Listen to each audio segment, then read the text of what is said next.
polisi dan pemolisiannya. Polisi bekerja melalui pemolisian. Pemolisian merupakan segala usaha atau upaya yang dilakukan oleh kepolisian pada tingkat manajemen maupun tingkat operasional dengan atau tanpa upaya paksa untuk mewujudkan dan memelihara keteraturan sosial. Konteks ini tentu dilihat bagaimana keutamaan polisi dalam pemolisiannya, yaitu pada kemanusiaan, keteraturan sosial, dan peradaban. Polisi pada konteks pemolisiannya, baik itu preemptif, preventif, represif, hingga rehabilitasi, adalah untuk mendukung produktivitas. Karena suatu masyarakat bisa bertahan hidup, tumbuh, dan berkembang kalau ada produktivitas. Dan dalam proses produktivitas ini ada ancaman, hambatan, gangguan yang bisa merusak, menghambat, bahkan mematikan produktivitas.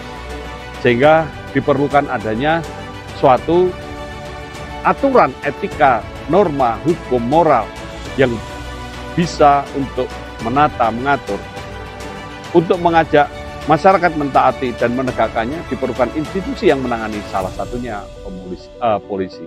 Nah, polisi melalui pemolisiannya atau policing, pada konteks contemporary policing yang sekarang ini banyak dikenal adalah community policing. Community policing adalah konteks polisi pada lingkup kecil, komunitas, community, sehingga polisi dengan masyarakat ini saling berinteraksi sosial, saling mengenal satu sama lainnya. Keberadaan polisi bisa diterima dan menjadi bagian dari masyarakat yang dilayani. Nah, konteks community policing ini memang ada banyak model, bisa dilakukan dalam berbagai cara yang dilakukan. Apalagi sekarang di era digital, tentu kalau kita mengacu pada model yang ada di Jepang misalnya, model Koban dan Kyusaiso, selalu ada back office application dan network atau electronic policing sebagai backup sistemnya. Dan ada satu lagi yang berkaitan dengan bagaimana sistem-sistem ini saling mendukung. Karena mau tidak mau, melihat keindonesiaan, polisi ini harus sesuai dengan corak masyarakat dan kebudayaan. Kita semua seringkali berpikiran bahwa dengan adanya komunikasi, koordinasi, informasi akan menjadi satu hubungan. Karena polisi dalam pemolisian sebetulnya melakukan satu dialog peradaban. Nah, dialog peradaban inilah bagaimana keamanan dan rasa aman ini ada di dalam masyarakat. Karena kita melihat masyarakat majemuk Indonesia, primordialisme seringkali digunakan sebagai alat untuk berbagai kepentingan. Kalau kita melihat bahwa seringkali primordialisme ini untuk semata-mata mencari legitimasi dan solidaritas, sehingga rasionalitas ini sering diabaikan.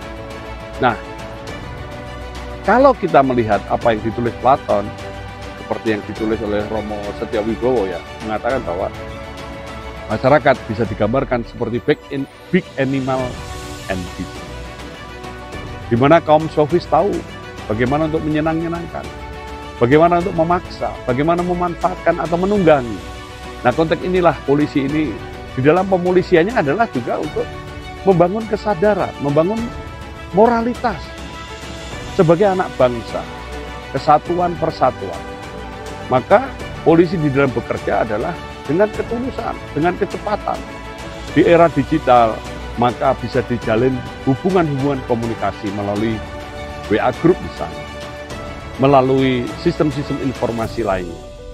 Nah, di sini memang kita semua sadar bahwa era digital adalah juga era post-truth, di mana kebenaran bisa dikalahkan pembenaran, dan itu by design, yang bisa merusak, menghambat, bahkan mematikan produktivitas yang mengobok-obok opini publik. Nah, disinilah sebenarnya model-model pemolisian yang dikembangkan ini bisa dilakukan untuk adanya suatu sistem komunikasi. Sehingga keberadaan polisi memang menjadi ikon kedekatan, ikon kecepatan, ikon persahabatan. Nah, polisi memang membangun peradaban melalui penegakan hukum. Hukum sebagai simbol peradaban.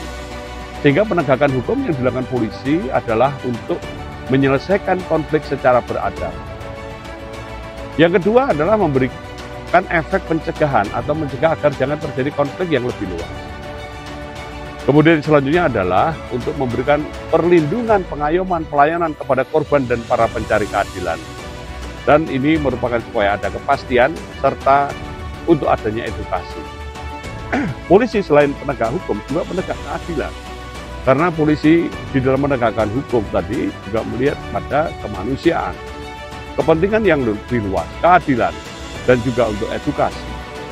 Sehingga pada pola pemolisian ini bisa berbasis wilayah, bisa berbasis kepentingan atau fungsi, dan juga berbasis dampak masalah.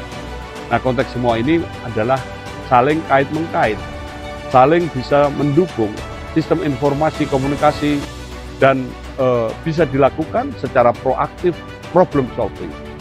Polisi di dalam mengembangkan pemolisiannya adalah membangun kemitraan dengan para pemangku kepentingan lainnya, sehingga ada wadah untuk mencari akar masalah dan menemukan solusi yang dapat diterima semua pihak. Yang kedua, polisi ini lebih mengutamakan tindakan pencegahan. Yang ketiga, polisi bisa atau keberadaannya menjadi ikon yang bisa mengurangi rasa ketakutan masyarakat akan adanya gangguan kamtipas atau gangguan keteraturan sosial atau premanisme. Dan polisi ini berorientasi pada peningkatan kualitas hidup masyarakat, yaitu dengan terjaminnya keamanan dan rasa aman. Pelayanan ini dengan cepat dan tulus hati, karena ini era digital tentu akan saling terkait. Konsep smart policing ini bisa dikembangkan dalam banyak hal sesuai dengan corak masyarakat dan kebudayaannya, sehingga harmoni antara konvensional policing, electronic policing, dan forensik policing ini saling terkait. Nah, disinilah tentu kita bisa melihat suatu algoritma. Karena kita hadirnya artificial intelligence, kita sistem data, sistem informasi, sistem analisa, bisa terwujud melalui infografis, info statistik, info virtual, atau info-info lainnya yang bisa diakses secara on time, real time, anytime, yang merupakan prediksi, antisipasi, dan sebagai solusi. Nah, disinilah semuanya bahwa pemolisian ini menjadi bagian penting. Sehingga pada konteks program-program yang dikembangkan adalah untuk kemanusiaan, keteraturan sosial, dan peradaban. Karena polisi melalui pemolisiannya adalah menjaga kehidupan, membangun peradaban, dan pejuang kemanusiaan yang anti akan premanisme, primordialisme, atau hal-hal yang membodohkan dan menyesakan, dan juga kita mengatasi counter isu atas era post-truth dengan berbagai hoax dan serangan-serangan yang kontraproduktif yang merusak atau membodoh-bodohi masyarakat. Sehingga dengan pemolisian-pemolisian yang ada ini, kita semua sadar bahwa sebagai anak bangsa untuk bisa bersama-sama untuk mencari akar masalah dan menemukan solusi. Sebagai anak bangsa kita juga sadar bahwa keamanan dan rasa aman menjadi bagian untuk bangsa ini tetap berdaulat, berdaya tahan, berdaya tangkal, bahkan mampu berdaya saing.